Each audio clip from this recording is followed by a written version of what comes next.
Ok. Donc, s'il vous plaît, on va se lever pour l'hymne national.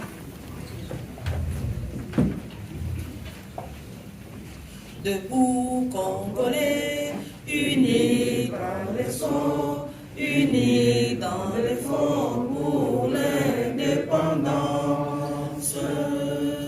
Dressons nos fronts, longtemps courbés, et pour de bon, prenons le plus bel élan dans la paix au peuple ardent.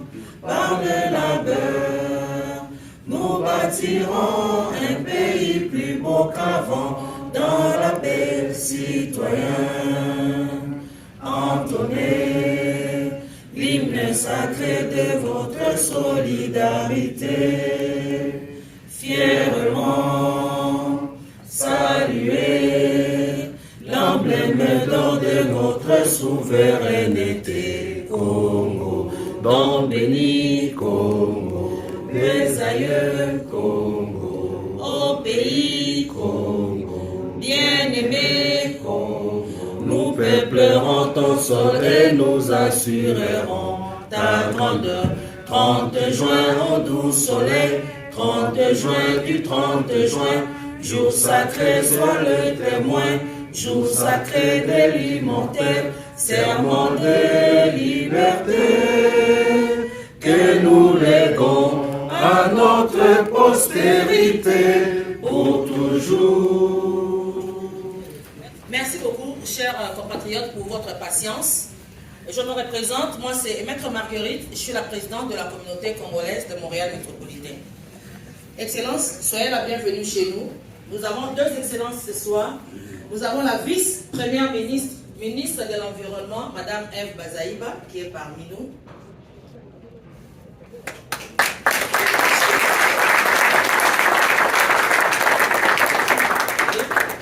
Et puis nous avons notre ambassadeur, notre nouvel ambassadeur. Vous savez que depuis plusieurs années, on n'a pas d'ambassadeur ici au Canada pour la République démocratique du Congo. On avait des chargés d'affaires, mais depuis le mois d'octobre dernier, nous avons un ambassadeur. Il est là, excellent, soyez les bienvenus chez nous.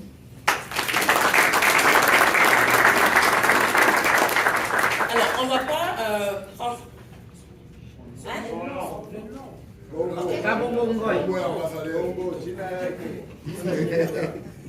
Je m'excuse. Son Excellence, c'est monsieur Jos. Ok, d'accord. Monsieur Jos, et à côté de son Excellence, Madame la Ministre, nous avons monsieur Héritier Piana, qui est son directeur de cabinet adjoint. Le ministère de l'Environnement a une grande délégation, donc c'est eux-mêmes qui vont gérer leur temps et leurs questions. Excellence, vous avez en face de vous la communauté congolaise de Montréal métropolitain, la diaspora congolaise ici à Montréal. Je rappelle que nous sommes dans une rencontre communautaire aujourd'hui. On a voulu écouter l'excellence parce qu'il y a un grand événement qui s'est passé ici, la COP 15. La RDC était au centre de la COP 15. Et nous qui vivons ici, nous voulions savoir quelle est la position que notre pays a mise sur la table à la COP 15. Lorsque son excellence va partir, qu'est-ce que nous pouvons retenir de cette rencontre-là? Nous ne sommes pas dans une rencontre partisane, encore moins la rencontre politicienne. Dans cette salle, excellence, vous avez toutes les sensibilités politiques. Je vois nos compatriotes de l'UDP sont là. Je vois nos compatriotes de Ensemble sont là. Les gens de l'Amouka sont là. Nous avons Apareco qui est représenté aussi ici. Nous avons les membres de l'UMC qui sont là. Il y a plusieurs sensibilités politiques. Nous allons opérer dans la courtoisie et dans le respect. Chacun aura 1 minute 30 secondes pour poser sa question. J'ai un chrono et je lancerai mon chrono quand je vous donnerai le micro. Et lorsque mon chrono sera fini et que votre question n'est pas encore posée, je reprendrai mon micro. C'est aussi simple que ça. Maintenant, on prendra la parole pour faire des observations, pour poser des questions ou pour donner des suggestions. Pas pour paraphraser, parce que chacun de nous a des oreilles qui fonctionnent. Nous allons bien écouter la ministre, ce qu'elle aura à nous dire. Je vais donner la parole à son Excellence. Déjà, on a pris le temps. Son Excellence vient du Palais des Congrès, tout droit ici. Je vais lui donner la parole. Elle va nous entretenir. Et puis après, nous allons passer à notre round de questions. Merci aussi pour avoir organisé cette activité, cette manifestation, cette rencontre des familles. Je voudrais m'excuser sincèrement pour le retard parce que nous étions en plénière, nous n'avons pas encore fini, on a juste fait une pause. J'ai demandé au secrétaire général de me représenter si jamais il y avait une urgence parce que nous sommes dans presque le dernier virage des négociations. Et après ici, je dois aussi me rendre à Ottawa. J'avais aussi confirmé un rendez-vous avec la communauté qui n'a pas pu faire le mouvement parce que je ne savais pas tout exactement à quelle heure je vais terminer. Donc je vais aussi me rendre à Ottawa. En résumé, nous sommes venus participer avec une forte délégation de la République démocratique du Congo, les différentes institutions. Je ne sais pas, certains ont voyagé déjà, ils sont rentrés parce qu'ils sont ici depuis le 3 décembre. Il y avait le segment des experts. Il s'agit de la 15e conférence des parties à la Convention sur la biodiversité. C'est-à-dire la 15e conférence où les États se rencontrent.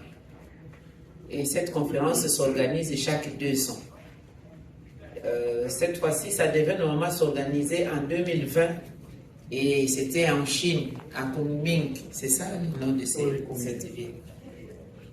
Malheureusement, à cause de la pandémie qui s'est déviée dans le monde, on avait annulé et puis finalement, on ne pouvait pas aller en Chine. Le Canada s'est porté garant pour organiser ça conjointement, bien entendu, avec la Chine. Alors, la Convention des Nations Unies pour la protection de la biodiversité a été adoptée en 1992. Donc, ça fait aujourd'hui, combien d'années on est en 2022? 30 ans. Depuis que cette convention existe, il y a des objectifs que le monde s'est organisé. La biodiversité, en réalité, c'est la faune, la flore et tout ce qui s'y trouve. Les animaux, les poissons dans l'eau, et tout ce qu'il y a, c'est ce qu'on appelle biodiversité. La biodiversité animale et aussi la flore, comme je vous ai dit. Alors, concernant notre participation, vous le savez, en matière environnementale, la RDC a été très longtemps absente dans l'échiquier international des discussions. Je ne récuse pas le travail fait par mes prédécesseurs. On est dans le cadre de la continuité des affaires publiques. Peut-être que nous autres, nous avions eu l'opportunité de gérer au moment où les nouvelles technologies de l'information et des communications ont facilité certaines choses et qu'eux, précédemment, ont travaillé dans des conditions difficiles. Sinon, la RDC est entrée depuis 1972, il y a aujourd'hui 50 ans, dans le monde de la conservation de la nature. C'était à l'issue de la conférence de Stockholm sur la population, ça fait aujourd'hui 50 ans, je l'ai dit, que le président Mobutu, à son temps, avait participé à cette conférence parce que les scientifiques, en son temps, ont remarqué qu'il y avait un problème dans le monde. Ils ont parlé de réchauffement climatique, réchauffement de la planète. Donc, la température moyenne dans un État, si elle était à 20 degrés Celsius, elle a augmenté, commencé à aller vers 22, 24, c'est-à-dire ça peut aller très loin et plus bas ou plus haut, mais la moyenne a augmenté. Mais c'est dans le sens des réchauffements. Alors, quand il y a réchauffement, il y a des conséquences. Dans les corps humains, les cas de maladies comme les cancers ont augmenté. Cancer de peau, essentiellement, surtout pour les personnes qui sont frappées d'albinisme. Dans l'environnement, le réchauffement fait que l'Arctique et l'Antarctique, les blocs de glace commencent à constater les dégels continuels. Si aujourd'hui vous prenez un récipient, vous mettez dans un robinet, goutte à goutte, vous dormez le matin, vous trouvez que le récipient s'est rempli. Donc le dégel de l'Arctique et l'Antarctique, ce ruissellement va vers la mer. Il y a les niveaux de la mer qui augmentent. Donc c'est pourquoi on remarque des inondations, les périodes des crues deviennent avec beaucoup plus d'acuité qu'avant. Alors, à la terre ferme, il y a l'élargissement des déserts. Il y a l'assèchement qui arrive. Comme le désert des Sahara qu'on connaît s'est élargi. Ça crée des problèmes de famine. Ceux qui connaissent le Sahel, le lac Tchad aujourd'hui s'est asséché, s'est rétréci. Du coup, le peuple qui font de l'élevage là-bas sont à la recherche de pâturages. Ça fait aujourd'hui une vingtaine d'années que dans notre pays, nous subissons ces pertes de dommages. Vous entendez parler du phénomène Boro. Ces phénomènes, ils sont à la recherche des pâturages. Ils viennent avec des maladies, des zoonoses qui entrent. Et ils viennent armés pour chercher des pâturages. Le désert des Kalahari, la même chose. Je crois que cet assèchement a créé aussi des problèmes. Vous entendez parler des demandes de l'eau douce, où il y a des projets Transaqua depuis un certain temps, depuis 1994-1984, où on demande le transfert des eaux de la rivière Ubangui vers le lac Tchad.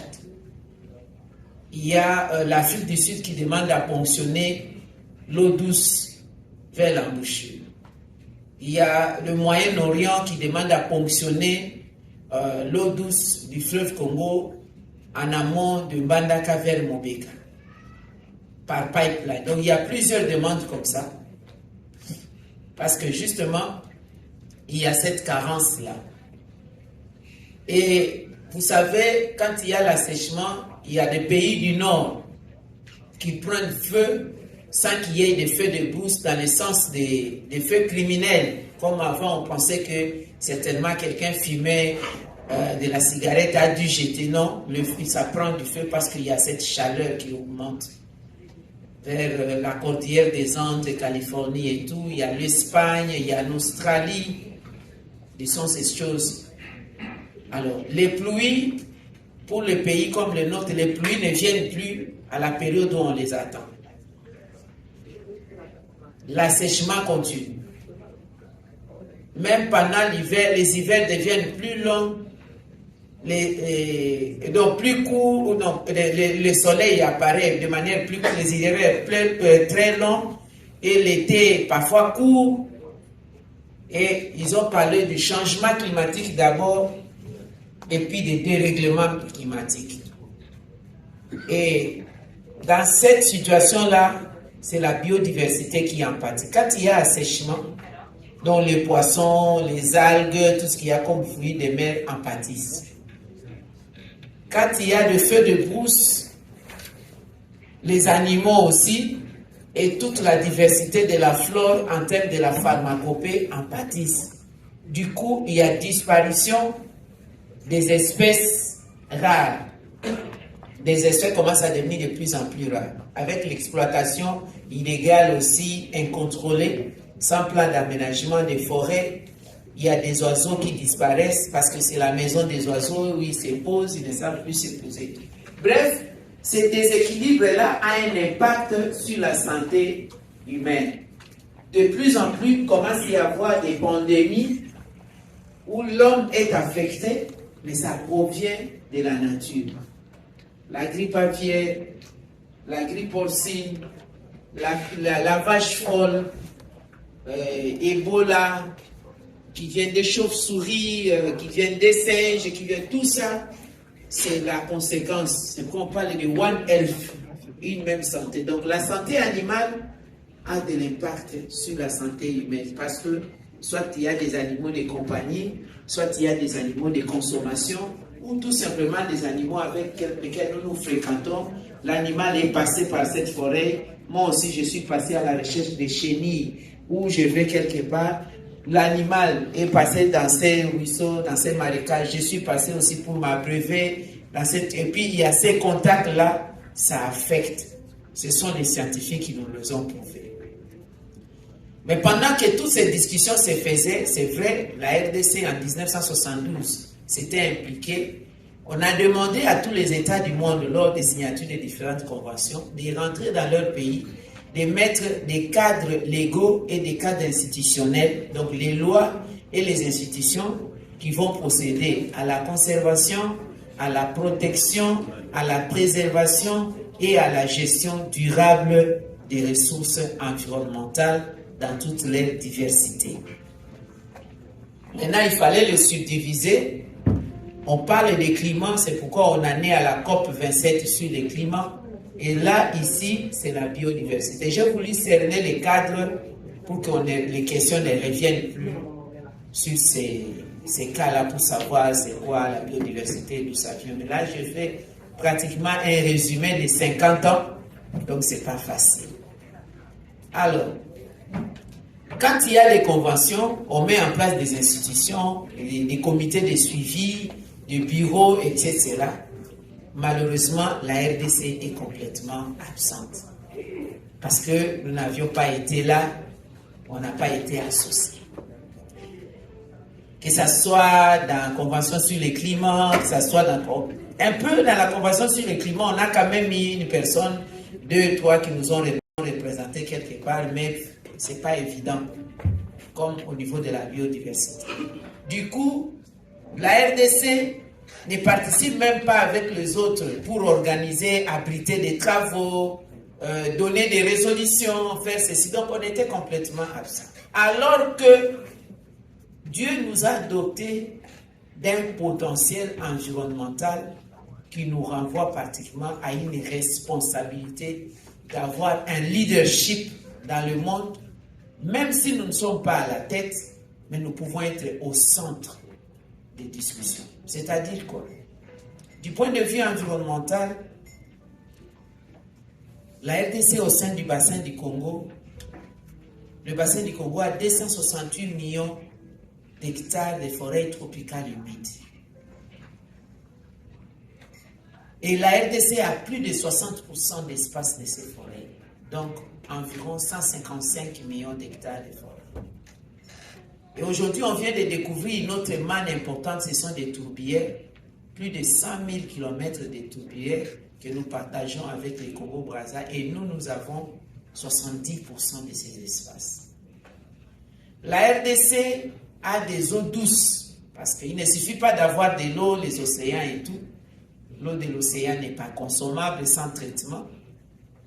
Nous avons une réserve de 10% des eaux douces dans le monde. Donc, s'il y a 100 litres dans le monde entier des eaux douces, la RDC à elle seule a 10 litres.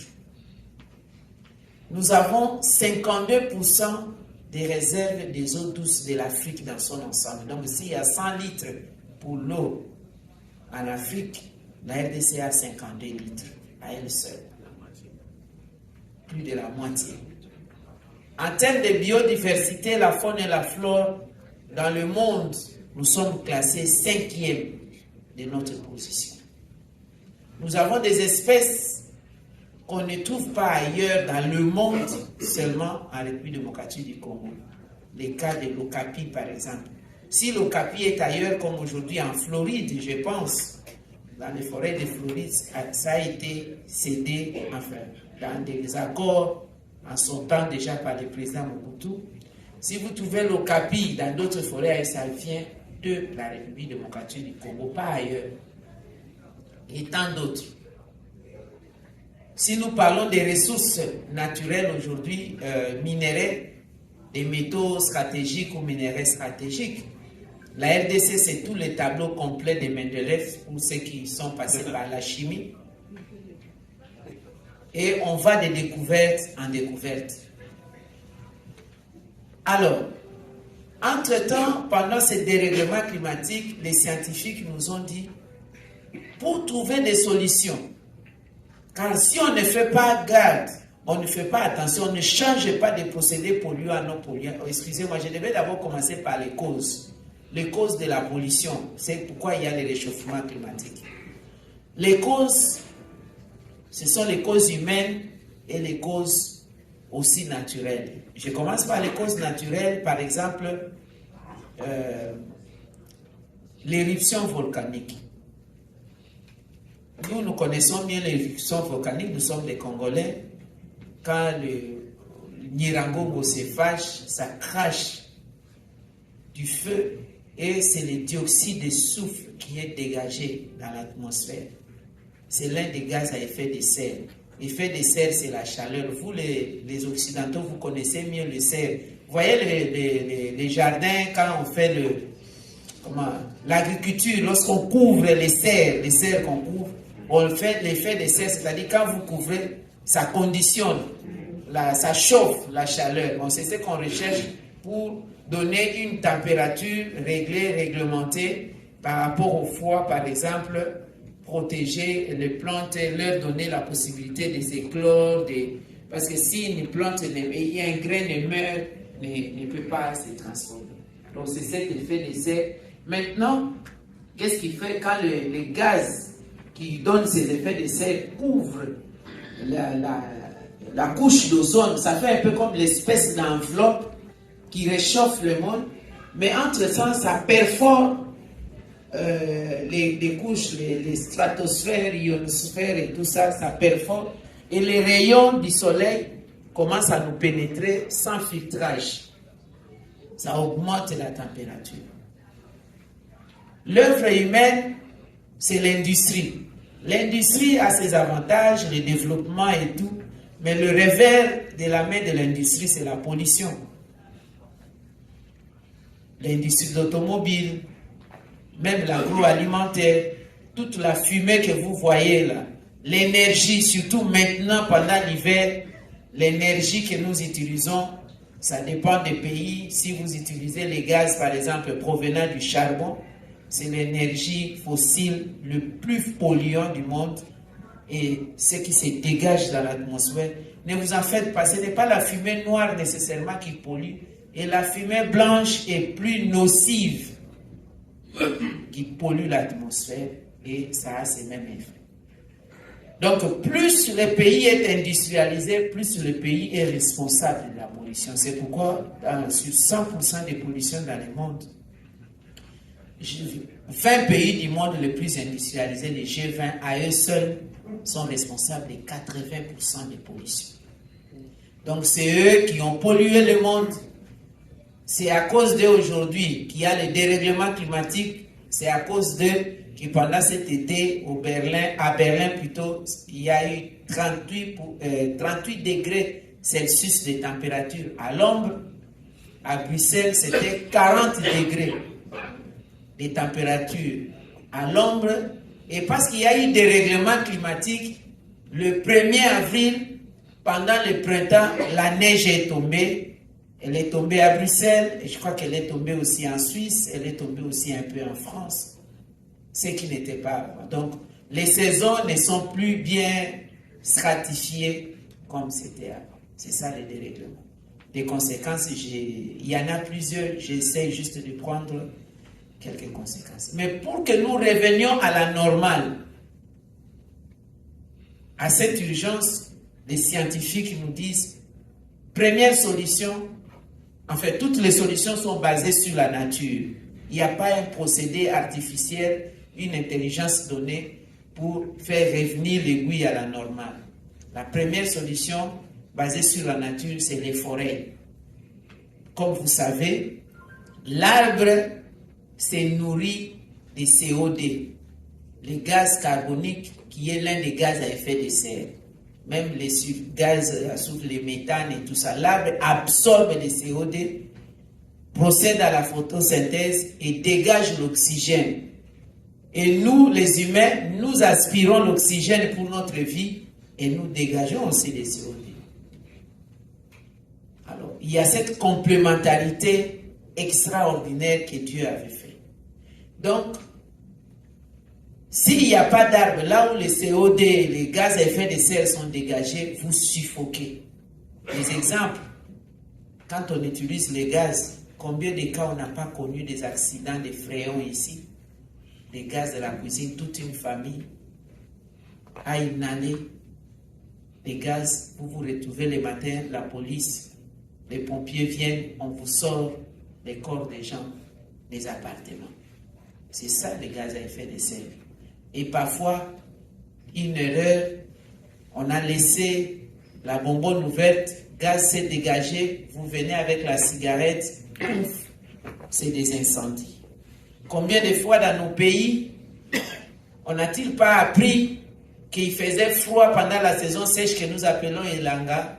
Les parents ont dormi avec les mbabola, les brasiers à l'intérieur et les gens sont morts. Ce sont des gaz à effet de serre. Ou les groupes électrogènes, parce qu'ils faisaient noir, ils ont créé des voleurs à laisser les groupes à l'extérieur, ils ont ramené à l'intérieur sans le savoir, parce qu'on ne lit pas les notices.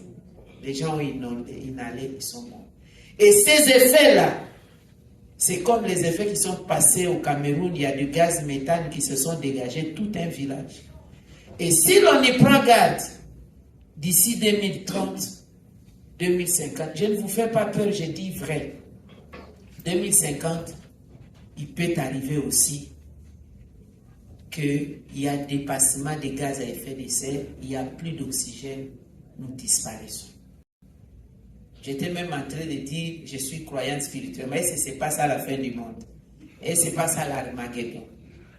Mais les scientifiques nous disent que si nous voulons repousser ou faire revenir l'aiguille à la normale, la solution est basée sur la nature, donc les forêts, l'arbre. Ils ont dit ça depuis longtemps, c'est pourquoi nous on ne comprenait pas. Je ne sais pas, ceux qui ont mon âge savent que chez nous on disait il est interdit de couper l'arbre, surtout les palmiers, si vous coupez on va vous arrêter et tout. Donc c'est peut-être le message ne passait pas bien, c'était ça. Et vous qui êtes dans ces pays ici, vous voyez comment les arbres ont une importance. Et parfois, on s'est moqué pour dire, mais les Occidentaux ici sont comment? Chaque arbre avec une identité, il y a quelqu'un qui vient surveiller, qui cachette, qui met des timbres, qui note, qui vient des botanistes. Comment ces gens, est-ce qu'ils ne sont pas crazy? Non, c'est ça. C'est l'arbre qui va sauver l'humanité. Alors, l'arbre plus arbre égale forêt. Ce sont les forêts qui vont sauver l'humanité. Et surtout, les forêts tropicales humides, parce qu'il y a une différence entre les forêts de la toundra des pays tempérés. Vous les sentez, quand vous sortez dehors, vous palpez, vous voyez, les feuilles, c'est un peu comme du sachet. Dieu a créé ça avec une certaine enveloppe au-dessus, les botanistes le savent, pour se protéger contre le froid et résister au froid. Et du coup, cette enveloppe ne permet pas de dégager suffisamment l'oxygène et ne permet pas de séquestrer ou d'absorber suffisamment, parce que c'est les feuilles qui absorbent ou qui dégagent la transpiration, la photosynthèse, la transpiration, la condensation ne se fait pas assez. Mais si vous regardez nos feuilles là-bas, quand vous les pressez, il y a une matière, donc il y a la sève qui est là, c'est humide, c'est quand on parle de forêts tropicales humides, ça absorbe facilement, ça se dégage facilement. C'est pourquoi vous allez ver 1 hectare, la quantité de pollution absorbée par 1 hectare de forêts tropicales humides. Pour cette quantité, il faut parfois 10 hectares de forêts plantées. On appelle ça, les forêts tropicales humides sont des forêts primaires, naturelles. Les autres sont des forêts artificielles plantées. Donc, ça rend presque le même service, mais il faut beaucoup d'espace pour qu'il y ait l'équilibre. Donc, c'est la première solution. La deuxième solution, c'est la protection, la gestion durable des ressources en eau. Parce qu'on ne peut pas avoir des forêts sans eau. Les forêts s'alimentent des eaux. Et c'est l'eau douce. C'est notre eau douce qui alimente donc la forêt pour avoir la jungle et tout ça. C'est la même chose que vous trouvez ces des forêts tropicales dans le bassin de l'Amazonie, les bassins du Congo, les bassins de l'Indonésie. Donc, toutes ces bandes-là, sur la ligne de l'équateur, entre les tropiques. Alors, il faut protéger la gestion rationnelle, pas de pollution dans l'eau. Quand vous polluez l'eau, l'eau est devenue polluante, l'arbre ne va pas consommer l'eau polluée. Et puis la biodiversité qui s'y trouve, quel est aussi l'équilibre aquatique. Il ne faut pas rompre l'équilibre des écosystèmes aquatiques. Troisième solution, c'est arrêter des procédés polluants et utiliser désormais les procédés non polluants. Un peu comme maintenant, dans les nouvelles technologies de l'information et des communications, nous quittons l'analogie vers le numérique. C'est que les électroniciens, les informaticiens comprennent.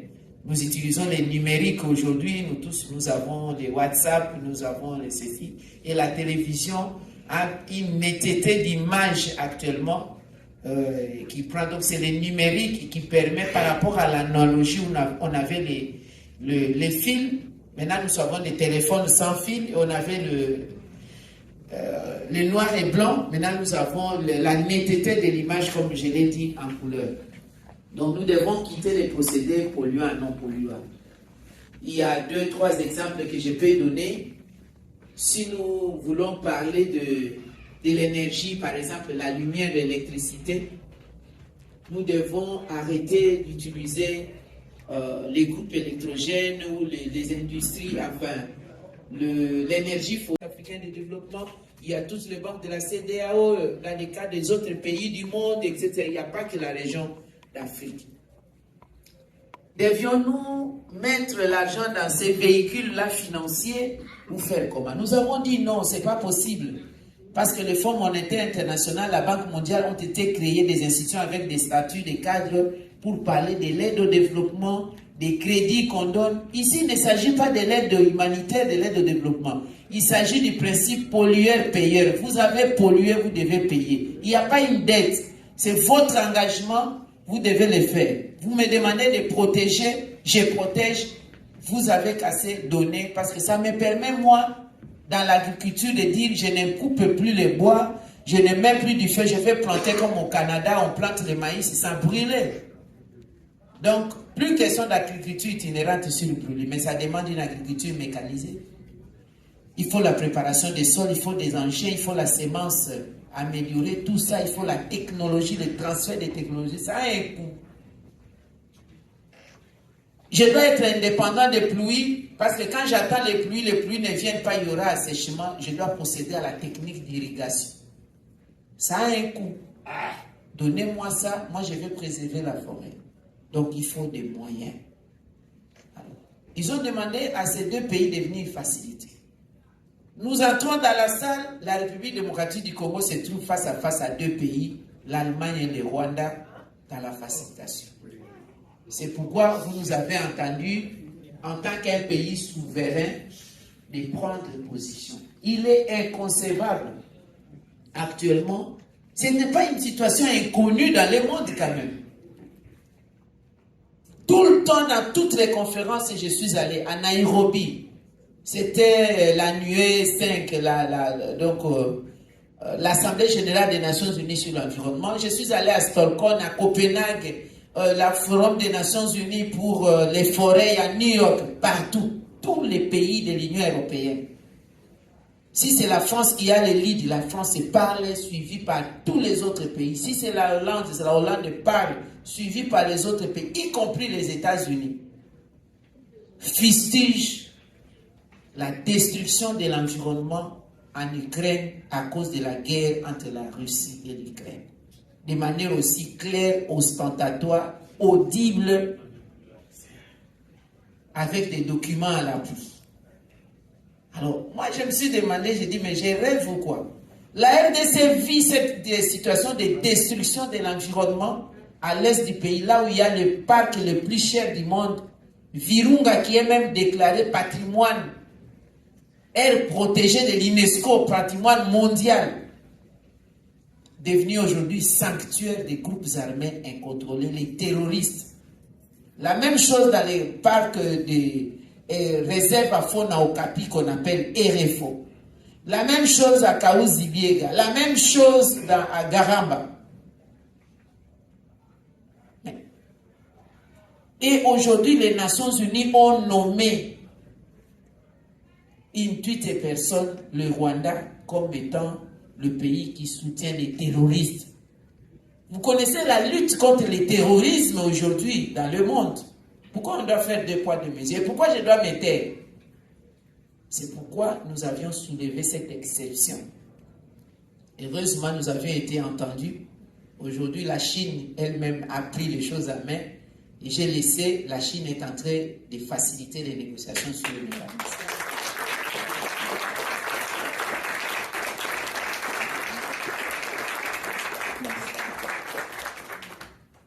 Alors, autre exception nous avons prise aujourd'hui, c'est que le FEM, le Fonds mondial pour l'environnement, existe.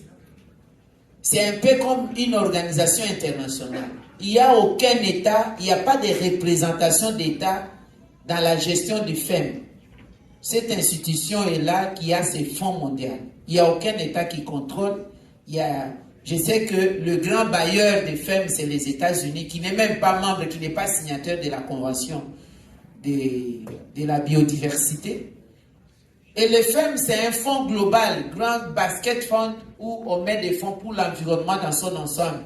La question de lutte contre la désertification, les questions du réchauffement climatique, les questions de la biodiversité, les questions des ressources en eau, des questions diverses, même la gestion des déchets, les waste management.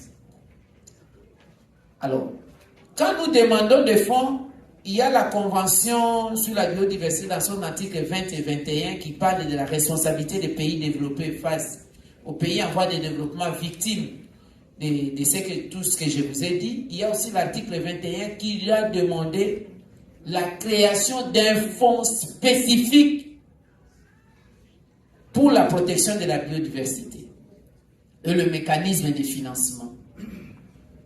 Mais les pays occidentaux, essentiellement l'Union européenne, refusent. Ils disent non, ils ne peuvent pas créer un autre fonds si nous voulons que soit dans le FEM, on ouvre une fenêtre, on va voir. Comment on va ouvrir une fenêtre? Il y a déjà une petite fenêtre qui existe et on a accès difficilement.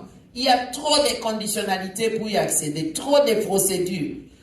D'un côté, vous nous demandez de préserver notre biodiversité. De l'autre côté, nous n'avons pas un échange. Donc, nous-mêmes, nous sommes victimes, nous devons faire des sacrifices pour servir l'humanité. Ce n'est pas possible. Il y a même un collègue camerounais qui a dit, mais la fenêtre que vous voulez ouvrir, qui va escalader cette fenêtre pour sauter? Ouvrez-nous la porte et on va entrer facilement, on prend les fonds. Nous, on ne veut pas de fenêtres. Alors vous ouvrez les fenêtres parce que vous avez vos pays que vous allez soulever pour le faire entrer là-bas. Nous, on ne veut pas de fenêtres, on veut des portes. Cette image, je l'ai retenue. J'en ai même parlé dans ma conférence de presse.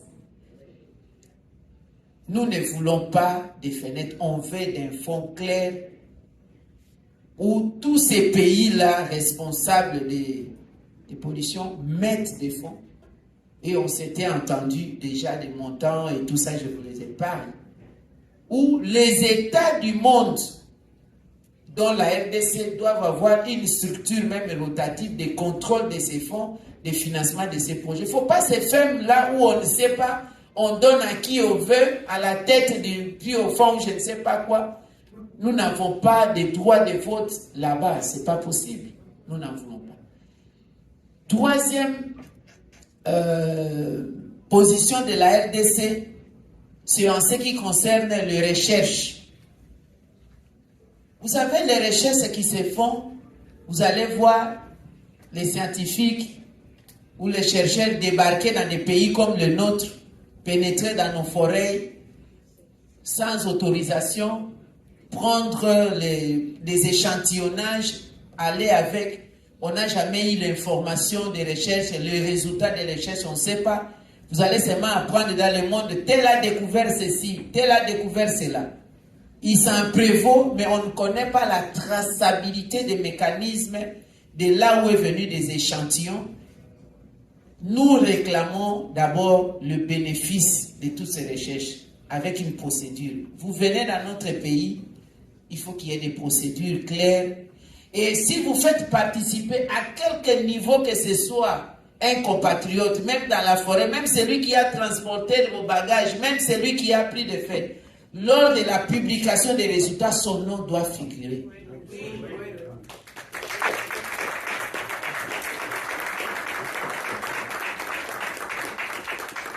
Et puis lorsqu'on vous donne les prix là, comme dans une équipe de football, tout le monde doit avoir, même les joueurs qui étaient dans les bancs de touche.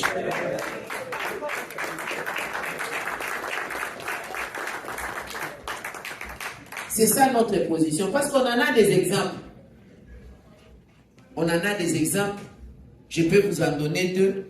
Une fois, j'étais parti à l'intérieur du pays. C'était précisément à Bikoro. Il y avait un cas d'Ebola. Vous connaissez l'UNOPS. C'est une organisation humanitaire des Nations Unies. Moi, j'entrais, on s'est croisés dans un village qu'on appelle Kalamba. Alors, ils sortaient dans le véhicule, il y avait plein de feuilles dans des sacs. Et puis, je me suis arrêté, les gens criaient, et puis on causait avec la population. La population me dit, tu rentres, ici les véhicules sont difficiles, tu aurais pu rentrer avec le véhicule de l'INOPS.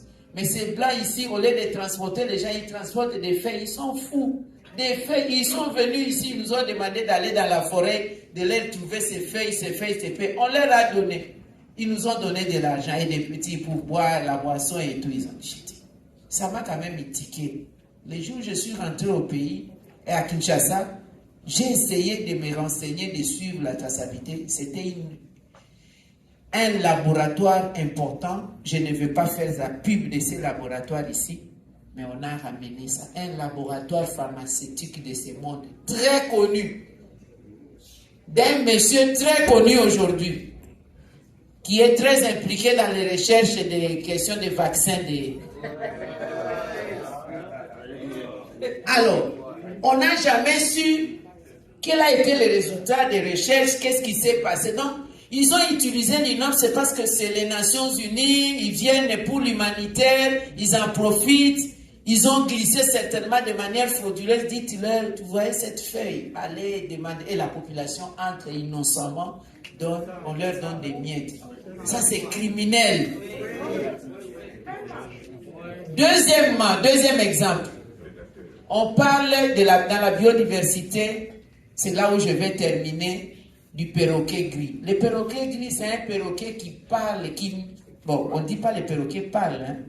On utilise des mimiques, hein? Il répète. Donc, j'ai dit tellement parle, tellement qu'il est clair. Donc, les perroquets peuvent vous pouvez même converser. J'avais un perroquet, une perruche comme ça, qui parlait vraiment. Maman, c'est incroyable. Bonjour maman, comme ça, sans accent. Très bien. Donc ces perroquets gris ont une locution extraordinaire, c'est un miracle de Dieu. Ils s'est gardé, ils savent enregistrer. Alors, on appelle ça espèce en voie de disparition dans le monde. Mais chez nous, ce n'est pas un problème de disparition, on en a légion. Plein d'individus. Si vous allez dans la Salonga là-bas à Chuapa, vous en trouvez des perroquets. Si vous allez dans les forêts vers Mongala, vous en trouvez des perroquets. Vous allez à Bassan-Koussou, ils sont d'ailleurs, c'est là où il y a Bassan à Bankoso. Vous en trouvez. Alors, il y a une convention qui interdit les commerces de ces perroquets. Nous avons signé avec réserve parce que nous n'avons pas de problème. Il y en a plein. Comme aujourd'hui, dans mon téléphone, je vais vous montrer, on vient de m'envoyer à Ankoro, à Manono, à côté de quitter Manono vers Ankoro, il y a un éléphant qui a tué une femme, son mari, la famille, c'est son nom. Il y a plein d'éléphants, donc il y a plein d'éléphants là-bas. Je dois, comme responsable d'environnement, trouver des solutions. Il faut protéger la population. Il y a un enfant qui a été avalé par l'hippopotame aussi. Heureusement, je ne sais pas ce qui s'est passé, l'hippopotame l'a vomi. Et l'enfant est vivant bien qu'il blessé. Donc, nous sommes dans ces conditions-là. Il y a des espèces chez nous qui ne sont pas en voie de disparition. Donc, on ne peut pas parler le même langage avec ceux qui n'en ont pas. Alors, nous avons signé la réserve. Mais si vous prenez ces perroquets, vous allez les vendre comme en Arabie Saoudite. Les Émiratis n'ont pas signé cette convention. Mais pour passer, vous allez traverser par les pays d'Europe ou les autres qui ont signé la convention. Ils vous arrêtent, ils vous refoulent et ils vous ravissent les perroquets. Ça aussi, nous voulons que les choses changent. Alors si dans ces cas, chassez-moi avec mes perroquets. Et des cas de recherche, parce que c'est de ça qu'il s'agissait, de 2 exemples à vous donner pour les feuilles et les perroquets. Ils sont venus, un autre laboratoire de recherche animalier sont venus pour les recherches. Quand on signe des conventions, les recherches, on prend à un petit coût. Dans les cas de recherche, on ne vend pas. Mais pour venir prendre les recherches, vous savez quoi? Ils entrent dans la forêt, ils en sortent, ils capturent 60 individus, 50 femelles, 10 mâles. Qu'est-ce que vous avez compris? C'est la reproduction. Est-ce que c'est ça la recherche? Alors, si vous voulez aller reproduire, dites-nous, nous allons vous les vendre en bonne et due forme. Et vous y allez, vous les reproduisez, vous les mettez dans vos jardins, vos jardins zoologiques là-bas. Donc, ce sont des genres de discussions que nous avons. Bon, les malais qu'on discute parfois avec des gens qui n'ont pas de forêt, les perroquets ne peuvent pas y être. Mais c'est un État qui a droit aussi à la parole. Mais nous devons, comme je vous ai dit au début, autant on était en arrière, nous rentrons maintenant dans notre leadership environnemental. Si on n'est pas à la tête, on doit être au centre des discussions. Nous devons nous singulariser. Comme on dit chez nous, à Lingala vulgaire, tout ça est le niveau nabiso. Niveau potentiel nabiso, tout ça est là. Au lingo lingate, on va dire la RDC n'est pas d'accord pour ça. La RDC est d'accord pour ça. Pourquoi vous le dites? Nous avons le potentiel. Vous avez certes la technologie, vous avez peut-être l'expertise, travaillons ensemble. Mais entre-temps, nous renforçons aussi la capacité de la recherche de nos jeunes gens, hommes et femmes, pour la recherche, la technologie et tout ça. Il y a beaucoup de choses à dire pour l'environnement, mais là, on se focalise sur la biodiversité. On ne peut pas parler de biodiversité sans climat pour qu'on comprenne ce que j'avais mélangé. Mais les grands défis restent pour nous la gestion des déchets. Je vais vous demander une dérogation aujourd'hui qu'on n'en parle pas. Je vais vous écouter aussi pour que j'aille aussi à Ottawa. Pour ça, j'effleure pour dire que je suis conscient, le gouvernement est conscient. Nous vous appelons à venir investir la gestion des déchets. Les déchets qui choquent les poubelles, les bouteilles en plastique, c'est une matière première qui génère beaucoup d'argent. Nous avons ouvert 2 usines qui travaillent, mais c'est difficile de les avaler. Tellement des années, on n'avait pas ça. Ça va nous prendre encore pas de 2-3 mois, quelques années pour qu'on sente vraiment que le travail est en train d'être fait et aussi changer notre mentalité de ne pas déverser les poubelles dans des caniveaux, de ne pas jeter les bouteilles plastiques dans les rues, mais aller les déposer là où en échange, on va vous donner un petit rien comme vous le faites ici chez vous. Même les bouteilles dans les verres, vous les faites rentrer, il y a des pièces qui vous reviennent. Voilà. Chers compatriotes, mesdames et messieurs et chers partenaires, merci pour votre présence, merci pour votre attention. S'il y a beaucoup de matière, mais bon, on se limite là. Je m'excuse d'avoir été très long, mais il fallait pour que je me fasse comprendre. Merci beaucoup.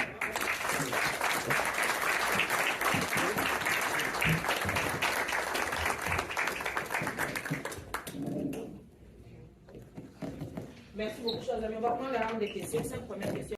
Je vais allumer mon chrono. Avancez, s'il vous plaît, parce que je ne sais pas si le fil va avancer là.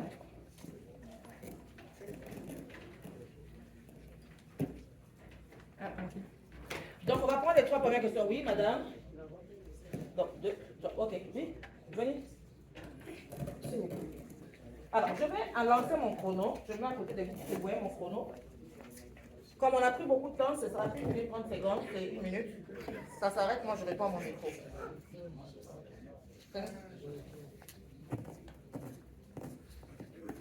Vous présentez plus votre question. Allô? Moi je me présente Dieudonné Cavenant. Je suis maître ingénieur en génie urbain.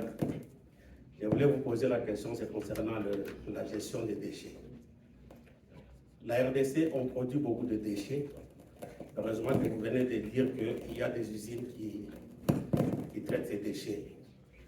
Mais ça fait plus de 2 ans que nous avons l'expertise ici, des compagnies qui veulent venir investir au Congo et qui existent, qui ont déjà fait leurs preuves en Haïti et à l'île Maurice. Ils veulent venir investir au Congo pour traiter les déchets, non seulement à Kinshasa, mais sur toute l'étendue du territoire national. En tant que ministre national, j'aimerais savoir par quels moyens nous devons passer pour atteindre... Merci. Vous avez utilisé votre clé. Merci.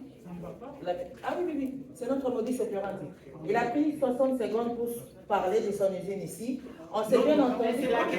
La question encore. Non, par quel moyen on doit accéder au ministère? Merci. Voilà, merci. Alors, il a l'obligation de gérer son temps.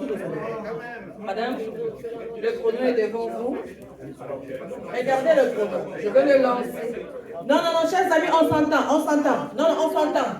On s'est entendu sur notre modus operandi, on était d'accord. On va gagner du temps, on va laisser les autres poser les questions. Ça ne sert à rien de vous énerver. On avait un principe de travail. Madame, vous n'avez pas la parole. Vous n'avez pas la parole. S'il vous plaît, merci. Je vais lancer le chrono devant vous. Vous gérez votre temps. Vous avez 1 minute pour votre question. Mais vous aussi, vous avez pris beaucoup de secondes. Excellence, Madame la Ministre, je m'appelle Madame Marie-Claire Soud, membre du Concorde et puis membre de l'UDPS Canada. J'avais 3 questions, mais vu les temps, j'ai seulement une question à vous poser. Le bassin du Congo est le plus grand puits de carbone au monde et absorbe plus de carbone que l'Amazone. La RDC est le plus grand menacé par la détériorisation et la dégradation de l'environnement. L'augmentation de la population et l'impact de ce changement climatique. Quelles sont les actions que vous allez mener à long terme et à court terme pour mettre fin à cet impact? Et quelle est la solution que vous allez proposer au gouvernement pour que la population de la RDC puisse avoir plus de l'impact sur cette biodiversité? Merci, je vous remercie. Je vais lancer le chrono. Bonjour Madame la VPM, Mesdames Moudengaï, cadre de l'UDPS. Je vais commencer d'abord par vous féliciter, je m'excuse, et aussi pour le bon choix que le président de la République de la République du Congo, Félix Antoine Tshisekedi Tshilombo, a fait sur vous, parce que vous êtes une personne, vous connaissant, qui a une expérience dans la résolution des conflits et capable de présenter notre pays dans ces grands débats de la biodiversité et de l'environnement. La question que je pose est la suivante. Dans le cas où le pays pollueur, impérialiste, prédateur, rechigne à payer ou à compenser la RDC, quels sont les moyens de coercition pour les amener à mettre la main à la poche? Parce que nous savons qu'il y a une concurrence féroce dans ces pays de G20. La Chine, les États-Unis et tout ça. Ils se jettent la pierre les uns les autres parce qu'il y a une concurrence pour la suprématie sur la puissance. Quel sera le moyen que vous allez utiliser pour les amener à mettre la main à la poche? Je vous remercie. Merci. Donc, on va prendre la première, ouais.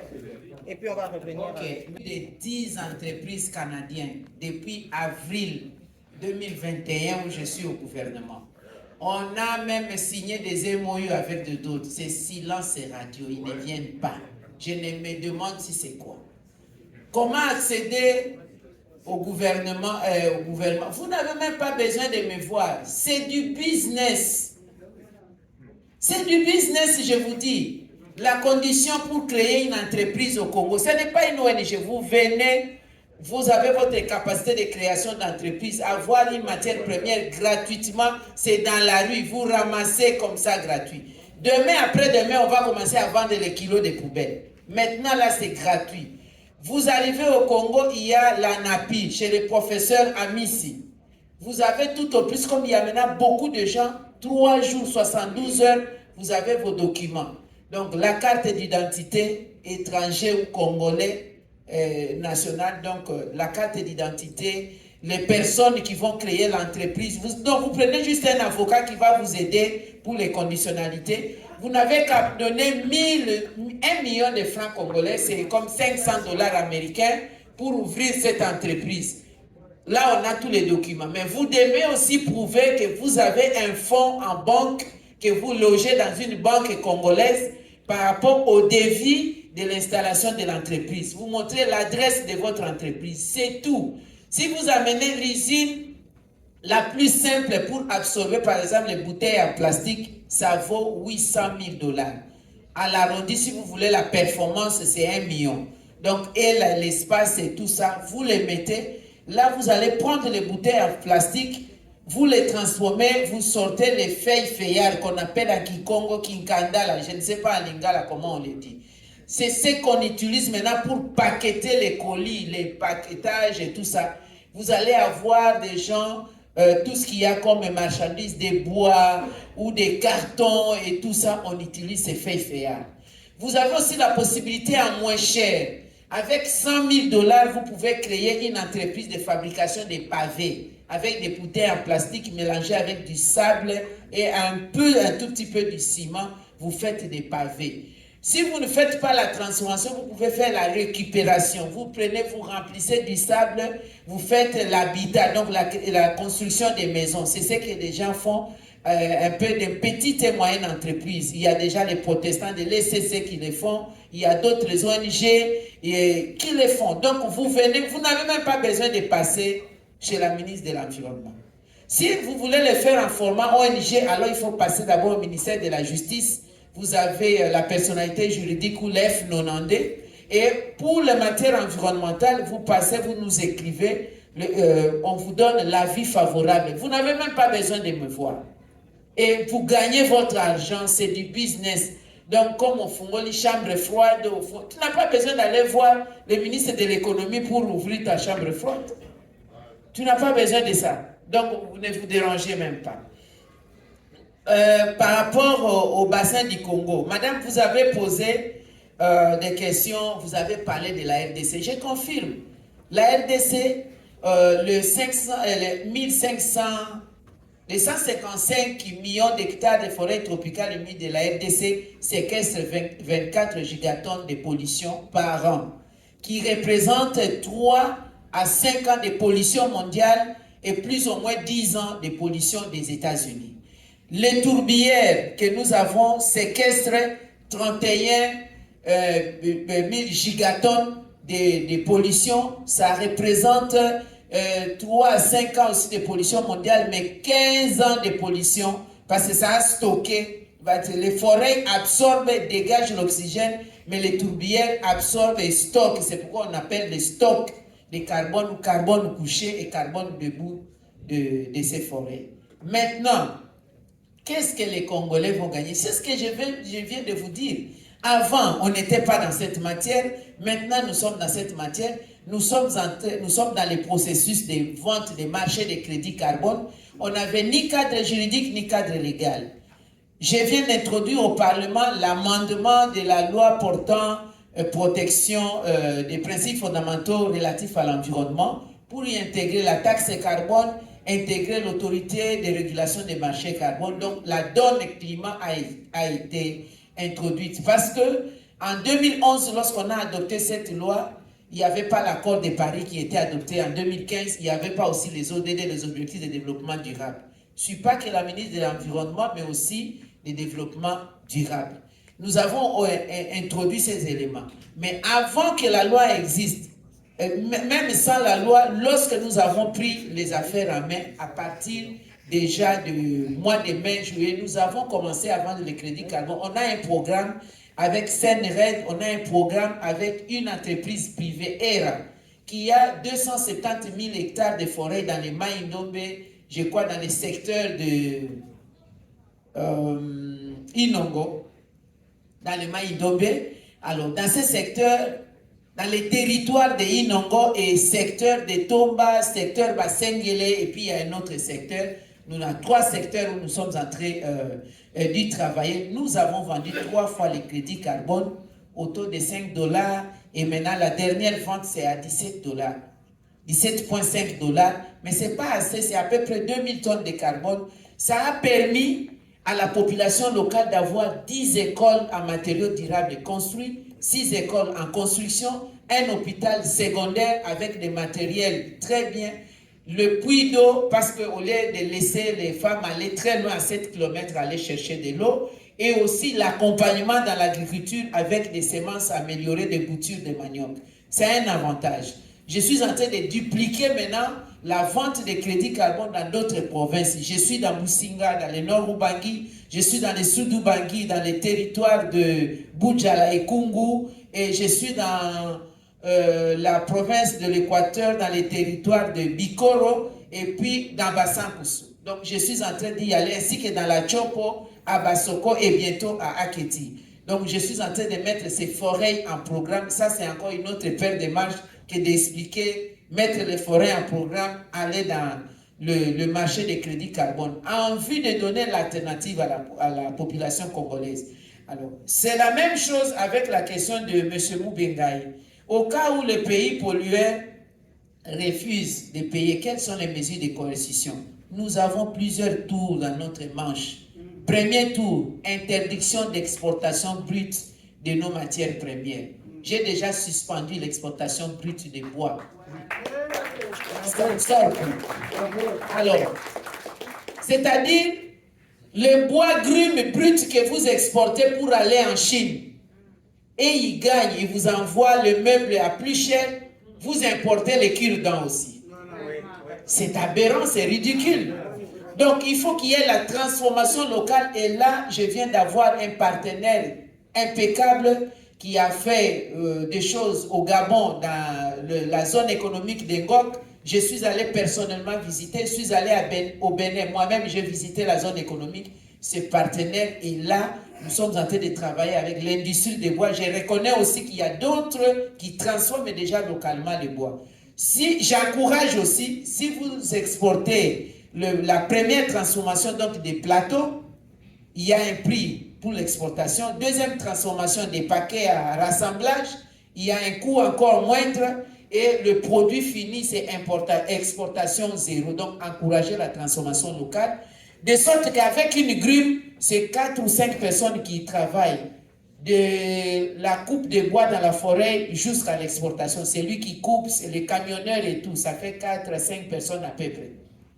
Par contre, si vous transformez, vous augmentez le nombre d'emplois parce qu'il y aura et les hommes et les femmes qui vont travailler. Vous allez avoir une sentinelle, vous allez avoir un secrétaire, vous allez avoir ceci, vous allez avoir un marketeur. Ça augmente l'emploi, ça baisse la tension sociale, l'autonomisation et tout ça. Donc, il y a plus d'avantages. Et les déchets d'une entreprise, le plateau, vous envoyez à l'autre, il fait des tabourets, l'autre il prend, et jusqu'on aura des usines, des allumettes encore, et des sticks et des cure-dents. Donc c'est ça la stratégie où nous sommes.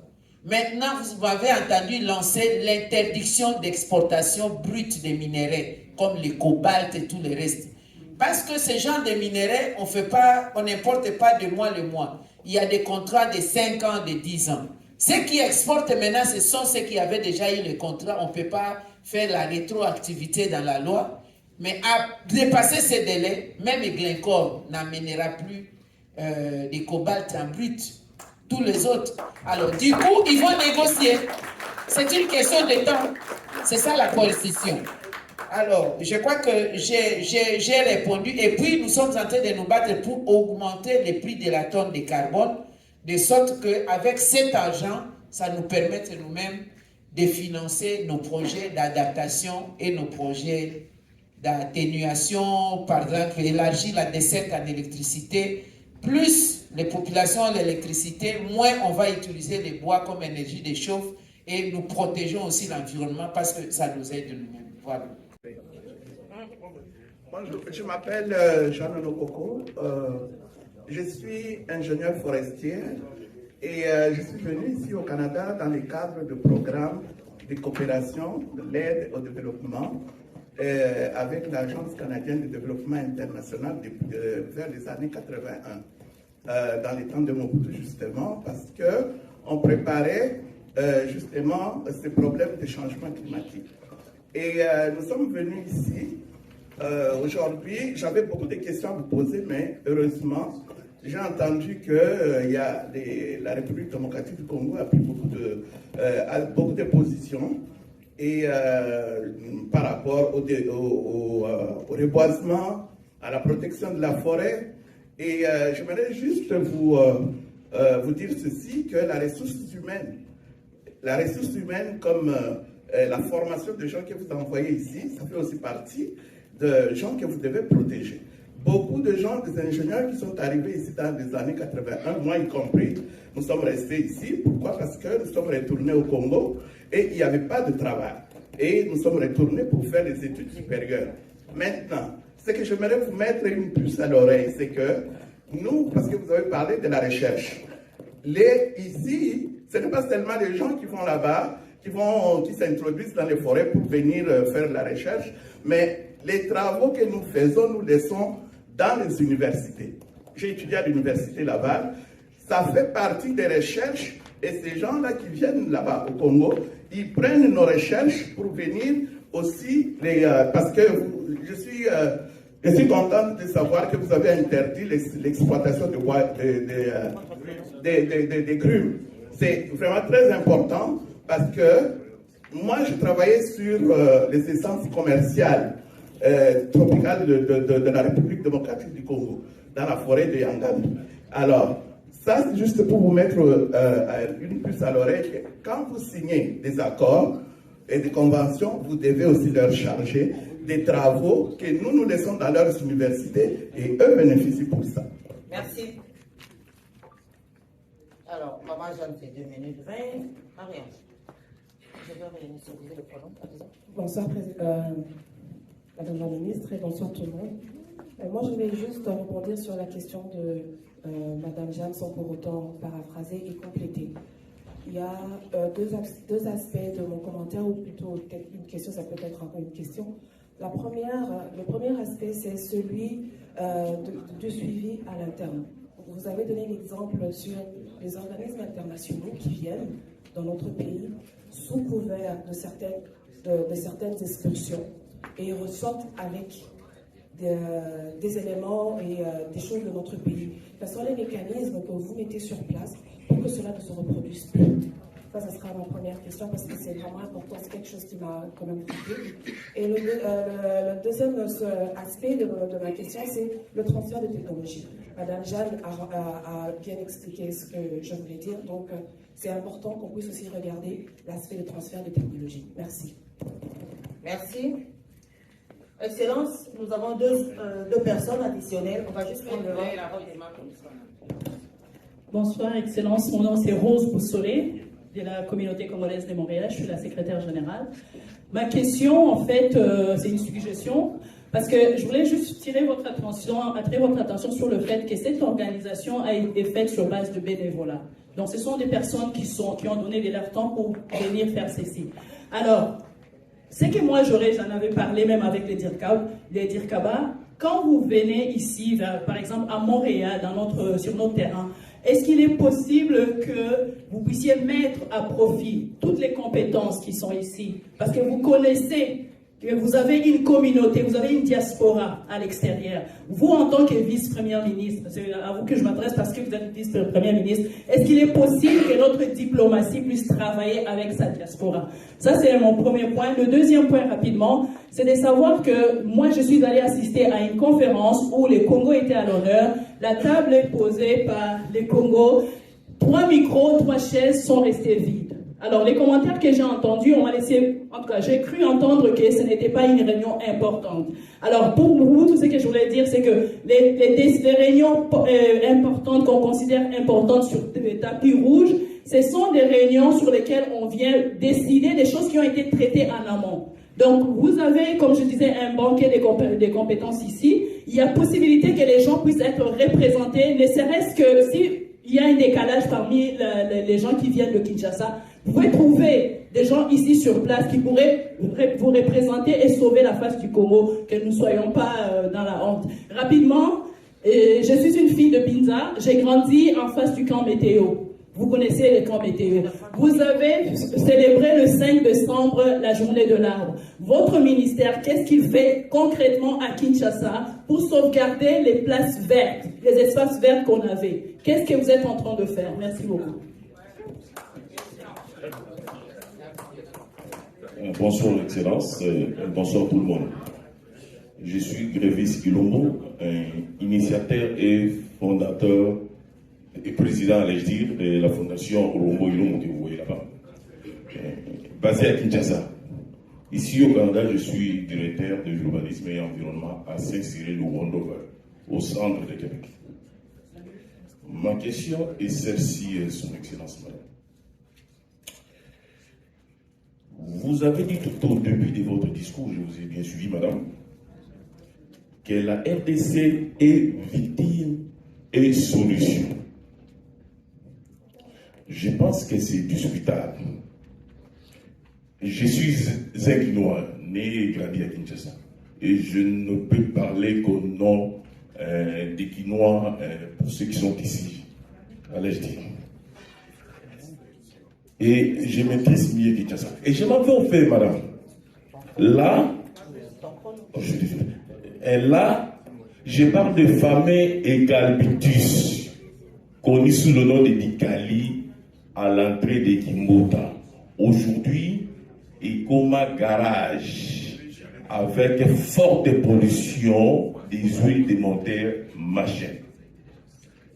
Et le fameux milieu humide qu'on appelle quelque chose de fleuve là, du côté de Kingaboua, on a construit en terre. Et puis, il y a toujours des inondations. À côté de Monjiba, il y a encore un milieu humide là qu'on a érigé et voilà. Donc je me rends compte qu'il y a plus de milieu humide. Donc Kinshasa est devenu invivable. Comment pensez-vous remédier à l'objectif 30% de conservation d'ici 2030? J'aurais voulu que les gouverneurs soient là, Kimbouta. Prochainement, madame, je demanderai à ce que... Oui, désolé parce que je veux demander des Kimbouta. Merci. Donc, j'aurais voulu prochainement que vous vous promeniez avec... Parce que l'environnement, c'est un domaine municipal, madame. Donc, j'aurais voulu que... Et qu'en pensez-vous? Nous proposons la planification, la réglementation et l'application. Et je vous dis, nous, la Fondation Rombo Ilombo, nous avons déjà anticipé. Nous voulons bien collaborer avec le gouvernement congolais dans ce sens. Et je vous remercie, madame. Merci beaucoup. Madame Ok, merci beaucoup. Excusez-moi, Excellence. Non, ça va. Est-ce que vous plaît, Excellence? Non, parce que vous allez partir, nous resterons avec des soucis. J'aimerais vraiment... Madame, venez pour votre question. Non. Vous avez dit 3 personnes. Je suis aussi stricte comme vous. Ok. Alors, avant que vous répondiez... On a déjà eu 2 personnes de bonus, c'est bon. Avant que vous répondiez, je vais juste faire une petite observation au nom de la communauté congolaise dont je suis la présidente. Excellence, si vous êtes là aujourd'hui, c'est un pur hasard et le travail de toute cette équipe de bénévoles. Moi, j'aimerais vous demander ceci, devant notre ambassadeur. Ce n'est pas normal qu'une si grande activité, qu'une délégation officielle du Congo vienne ici et nous sommes informés par des voies des raccourcis. Oui, nous avons été informés par l'organisation québécoise qui avait une rencontre, une conférence sur la biodiversité, sur la forêt équatoriale, le 10 décembre. Nous avons mobilisé la communauté et nous nous sommes présentés. Nous sommes présentés, je suis heureuse d'avoir entendu que vous avez parlé du message sur le Rwanda. Notre message était celui-ci. Oui, la protection des plantes, oui, la protection des animaux, mais surtout la protection des êtres humains. Nous sommes arrivés à la conférence d'excellence. Le professeur Sinasili était présent, d'autres personnes étaient présentes. Comme vient de le dire Madame Rose, il y avait 3 micros destinés aux représentants de la RDC et les micros étaient vides. Ce n'est pas normal. Nous avons appelé notre ambassade pour poser des questions. Qu'est-ce qui se passe? On apprend que des Congolais viennent. L'excellence s'est directement levée. Il a commencé à agir et aujourd'hui, vous le voyez, il est présent. Ce n'est pas normal. Ce n'est pas normal. Aujourd'hui, au Canada, Ce n'est pas nous qui l'avons dit, c'est le ministère des Affaires étrangères qui nous a informés. La communauté congolaise au Canada est la seule communauté. La seule. Vous mettez les Juifs, les Grecs, les Camerounais, les Sénégalais. C'est la seule communauté qui a réussi à mettre sur pied une structure fédérative. Nous sommes la seule communauté qui s'assoit avec Affaires mondiales et qui discute des sujets qui concernent le Congo et qui concernent le Canada. Nous avons mis en contribution aussi EDC, Exportation et Développement Canada, qui soutient des Canadiens qui veulent aller investir à l'extérieur. Les Congolais qui veulent aller investir ici. Pour ceux qui ont déjà la citoyenneté canadienne, ils peuvent en profiter. Alors quand ils nous appellent, ils nous disent, il y a telle activité, le Congo sera à l'honneur. Et on arrive, on commence à chercher, ah, où est le numéro du directeur, où est qui vient avec le ministre, qui est là, ce n'est pas normal. Nous voulons, lorsque vous venez dans des pays comme ceux-ci, vous avez vos compatriotes.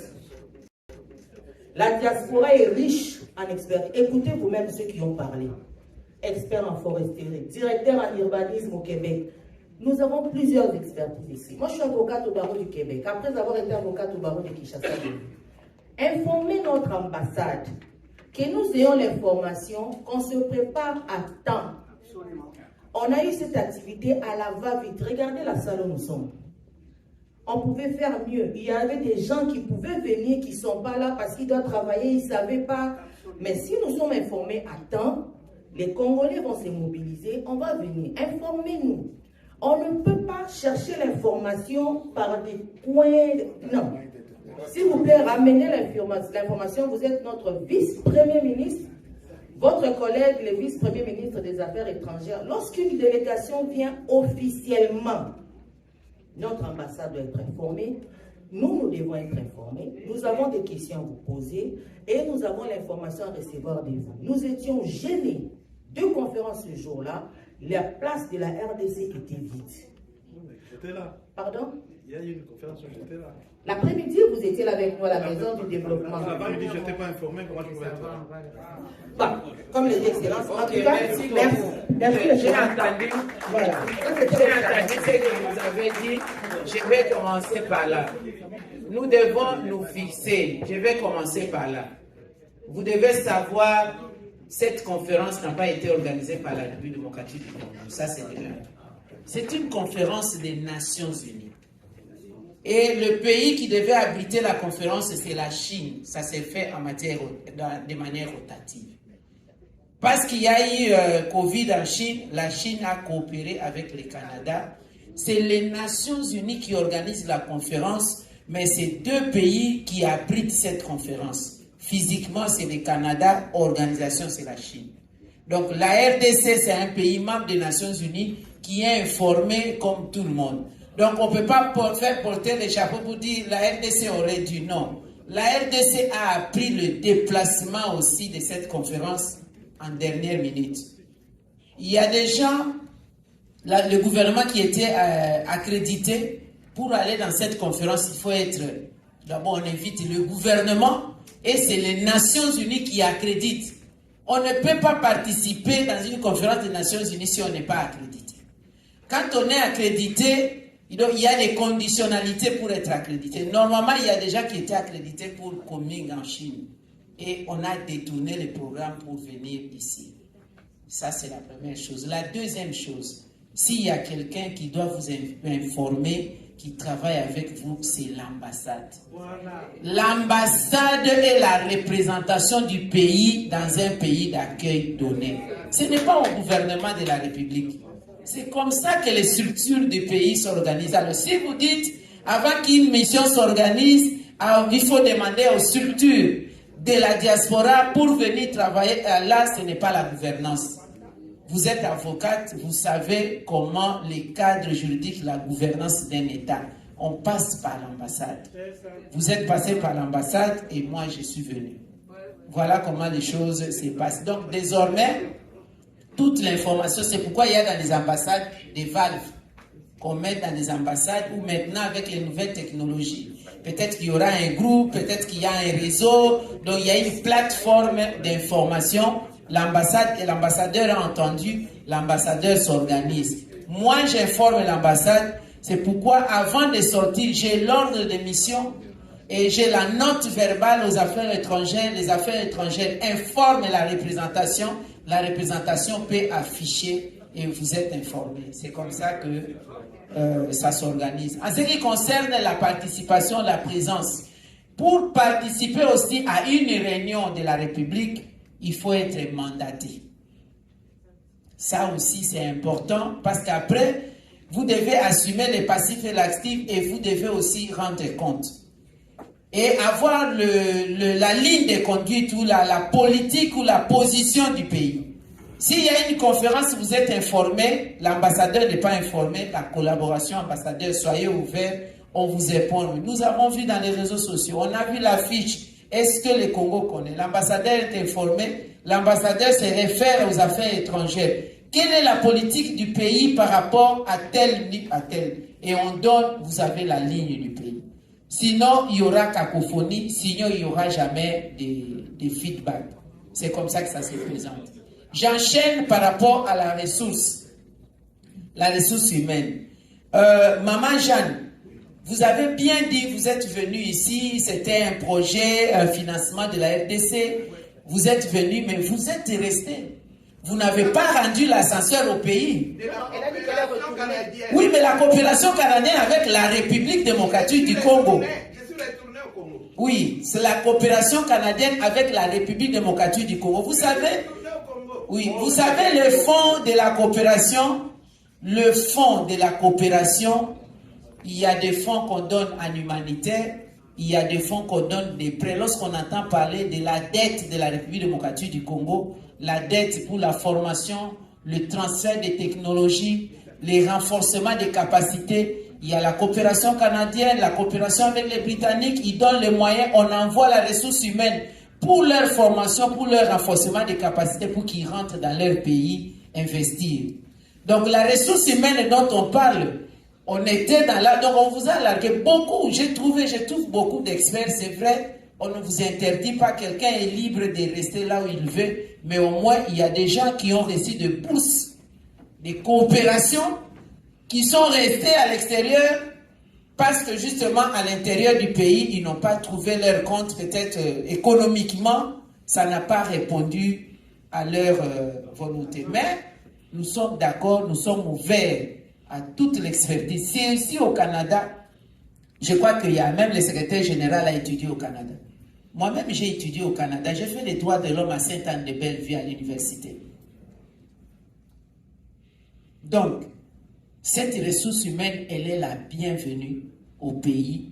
Et surtout, moi, l'environnement, c'est une matière excessivement technique. Je ne suis pas agroforestier, je ne suis pas agronome ou phytotechnicien ou environnementaliste, mais je suis du développement. J'ai fait la politique de développement. J'essaie de m'adapter et j'apprends de vous, les experts. Je travaille avec les universités. L'université, si vous parlez de la ressource humaine, l'université de Kinshasa, ils savent, l'université de Lubumbashi, l'université de l'UPEN, l'université de Kisangani, et même au niveau international, nous travaillons avec l'université de Gand, l'université technologique de Lausanne, MIT de Massachusetts, et Harvard University, Columbia, l'université de Maryland et Heidelberg. Les Congolais qui sont là-bas, comme le professeur qui fait la géomate, la télédétection, professeur Mongobele, qui travaille à la NASA, je travaille avec eux, c'est avec eux qu'on fait les zonages, la cartographie des déforestations et tout ce que nous faisons là, nous faisons avec des universitaires. Donc, vous êtes les bienvenus.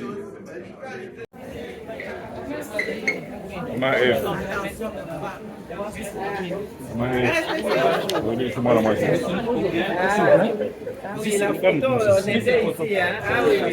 Ah oui, ça c'est 2004. Bon, on va compléter d'abord les travaux demain. Sauf que nous on entend.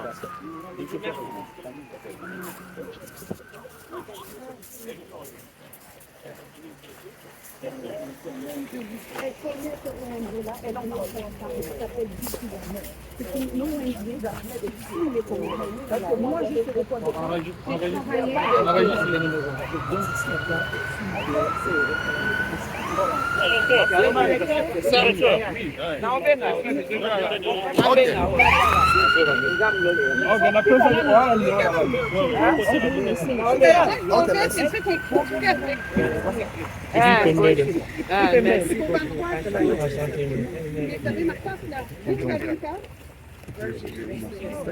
Attends, il y a quelqu'un.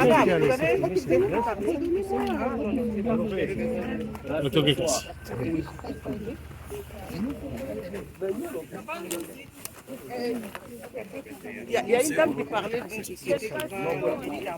Ah non, non, elle parlait de l'entreprise de moyenne et petites. C'est vous, non? Oui, c'est moi.